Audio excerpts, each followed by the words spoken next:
नाज़रीन, आज की वीडियो एक ऐसे हौलनाक और दिल दहला देने वाले वाक़े पर मबनी है जो जिसने ना सिर्फ लाहौर बल्कि पूरे मुआशरे को झंझोड़ कर रख दिया है।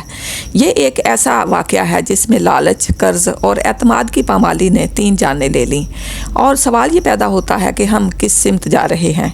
वीडियो को आखिर तक ज़रूर देखें, क्योंकि आखिर में मैं आपसे एक नहायत ही अहम सवाल पूछूंगी जिसका जवाब हर फर्द को खुद देना चाहिए।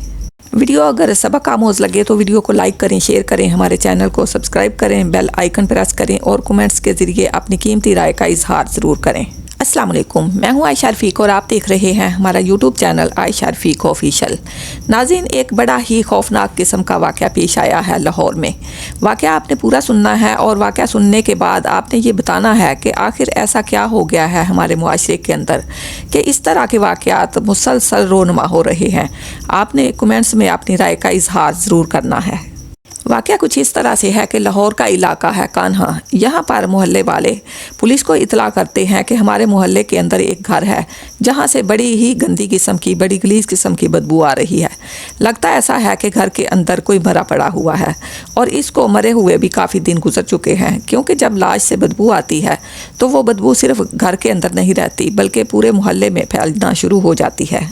मोहल्ले वालों का कहना है कि हमने बेल बजाई, दरवाज़ा खटखटाया, लेकिन अंदर से किसी किस्म की कोई आवाज़ नहीं आ रही। पुलिस को इतला मिल चुकी थी। पुलिस फौरी तौर पर मौका पर पहुंचती है, बेल बजाती है, दरवाज़ा खटखटाती है, लेकिन घर के अंदर से किसी किस्म की कोई आवाज़ नहीं आती। पुलिस के पास और कोई चारा नहीं होता। वो दरवाज़ा तोड़ते हैं और घर के अंदर दाखिल हो जाते हैं। जब घर के अंदर दाखिल होते हैं तो घर के अंदर एक अजीबोगरीब किस्म का मंजर होता है। घर के अंदर 3 लोगों की लाशें पड़ी होती हैं। घर के अंदर और कोई शख्स नहीं होता, सिर्फ 3 लाशें होती हैं। एक ग्राउंड फ्लोर पर और 2 फर्स्ट फ्लोर पर ये लाशें पड़ी होती हैं। इन लाशों को देखकर ये अंदाज़ा लगाना मुश्किल नहीं होता कि इनको मरे हुए काफ़ी वक्त गुजर चुका है, यानी 2 से 3 हफ्ते गुजर चुके हैं। घर के माहौल का जायज़ा लिया जाता है तो पता चलता है कि घर के अंदर किसी किस्म के मज़ाहमत के आसार नहीं हैं। ऐसा लगता ही नहीं है कि बाहर से कोई आया है या बाहर से किसी ने आकर इनको मारा है। अब हुआ क्या है, घर के अंदर से कुछ भी पता नहीं चलता, क्योंकि जिस चीज़ की जो जगह थी वो चीज़ वहीं पर रखी हुई थी। कोई किसी किस्म का सामान नहीं बिखरा हुआ था, कोई किसी किस्म की तोड़ फोड़ नहीं हुई थी। घर के अंदर कोई भी मोबाइल फ़ोन मौजूद नहीं था। जो इनके पास मोबाइल थे वो भी गायब थे। फिर पुलिस ये भी देखती है कि घर के बाहर CCTV कैमरे लगे हुए हैं, लेकिन कैमरे तो लगे हुए हैं मगर जहां रिकॉर्डिंग होती है वो रिकॉर्डिंग डिवाइस ही गायब थी। अब पुलिस तफ्तीश का आगाज़ करती है। सबसे पहले तो मोहल्लेदारों से पूछगिछ की जाती है कि ये लोग थे कौन। घर के अंदर कोई औरत मौजूद नहीं थी, सिर्फ 3 मर्दों की लाशें पड़ी हुई थी। घर के अंदर कोई आया नहीं है। इनका ताल्लुक़ कहाँ से है, इनके नाम क्या है, तमाम चीज़ें पता लगाने की कोशिश की जाती है। जब इन लाशों को अस्पताल मुंतकिल किया जाता है तो इनकी शिनाख्त हो जाती है। पता चलता है कि ये बाप और उसके 2 बेटे थे जिनको इंतहाई बेरहमी के साथ मार दिया गया था। इनकी शिनाख्त नुमान अख्तर के नाम से होती है, जो घर के सरबराह थे। इनकी उम्र 65 साल थी और ये ग्राउंड फ्लोर पर इनको बेरहमी के साथ कत्ल कर दिया गया था। और इनकी लाश आज की नहीं बल्कि 2 दिसंबर की नीचे वाले पोर्शन में घर के अंदर पड़ी हुई थी। और इनके 2 बेटे, जिनमें से एक का नाम आमरान और दूसरे का नाम इमरान था। एक की उम्र 35 साल थी और दूसरे की उम्र 30 साल थी। इनको भी इंतहाई बेदर्दी के साथ कत्ल करने के बाद इनकी लाशों को फर्स्ट फ्लोर पर फेंक दिया गया था। जब पोस्टमार्टम होता है, तफ्तीश होती है, फोरेंसिक होता है, तो ये पता चलता है कि इन तीनों को गला दबाकर मारा गया है।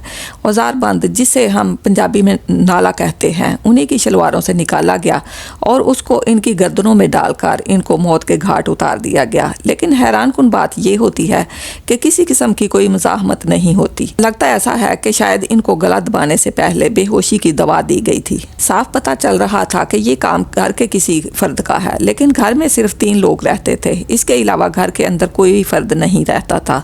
जब तफ्तीश की गई तो पता चला कि इनका ताल्लुक सरगोदा से था। 1 साल पहले ये सरगोदा से लाहौर में शिफ्ट हुए थे जब नुमान अख्तर साहब की अहलिया का इंतकाल हुआ था। इसके बाद ख़ानदान में जायदाद का तनाज़ा चल रहा था तो इन्होंने सरगोदा से लाहौर आना बेहतर समझा और लाहौर आकर कान्हा में रहना शुरू कर दिया था। 1 साल हो चुका था इनको लाहौर में रहते हुए। पुलिस को अंदर से कोई क्लू नहीं मिल रहा था, कोई डिवाइस ڈیوائس نہیں مل رہی تھی، یہ نہیں پتہ چل رہا تھا کہ ان کے پاس نمبر کیا تھے، کون سا موبائل استعمال کرتے تھے۔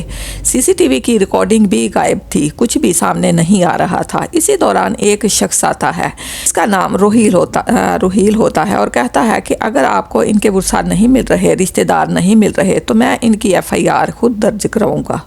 اسی دوران ایک شخص سامنے آتا ہے جس کا نام روہیل تھا، وہ کہتا ہے کہ اگر آپ کو ان کے ورثاء نہیں مل رہے، کوئی رشتہ دار نہیں مل رہے تو میں ان کی FIR درج کراتا ہوں، آپ نے اس کی تفتیش کرنی ہے کیونکہ آپ کو مدعی چاہیے۔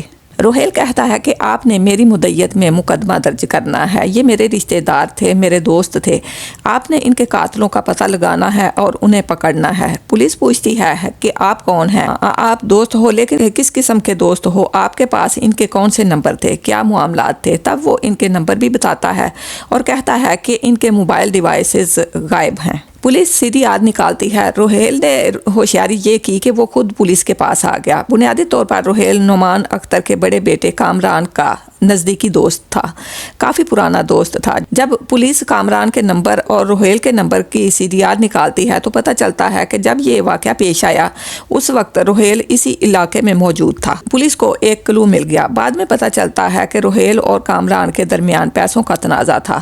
روہیل نے کامران سے 30 لاکھ روپے ادھار لیے ہوئے تھے، جب بھی کامران تقاضا کرتا وہ ٹال دیتا۔ پولیس نے تفتیش کی، روہیل کو گرفتار کیا، سختی ہوئی تو اس نے اعتراف کر لیا۔ اس نے بتایا کہ میں نے تینوں کو نشہ آور ادویات دیں، پھر اوزار بند سے گلا دبا کر قتل کیا، موبائل فون اور CCTV کی ریکارڈنگ بھی اٹھا لی اور 2 دسمبر کو وہاں سے چلا گیا۔ تقریباً 1.5 ماہ لاشیں گھر میں پڑی رہیں، کسی کو خبر نہ ہوئی۔ اصل وجہ پیسوں کا لین دین تھا۔ قرض کے معاملات انتہائی خطرناک ہوتے ہیں، اگر لوگوں کو قرض کی حقیقت سمجھ آ جائے تو ہمارے معاشرے کے آدھے سے زیادہ مسائل حل ہو جائیں۔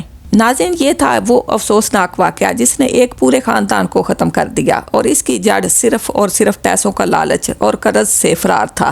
سوال یہ نہیں کہ قتل کس نے کیا، سوال یہ ہے کہ ہم نے بطور معاشرہ کہاں غلطی کی کہ قرض، اعتماد اور رشتے اتنے سستے ہو گئے۔ آپ اس واقعے کے بارے میں کیا سوچتے ہیں؟ کیا ہمارے معاشرے میں قرض کو سنجیدگی سے نہ لینا اس طرح کے جرائم کو جنم دے رہا ہے؟ کمنٹس میں اپنی رائے کا اظہار لازمی کیجیے گا۔ اس کے ساتھ ہی اپنی میزبان عائشہ رفیق کو اجازت دیجیے۔ اللہ حافظ۔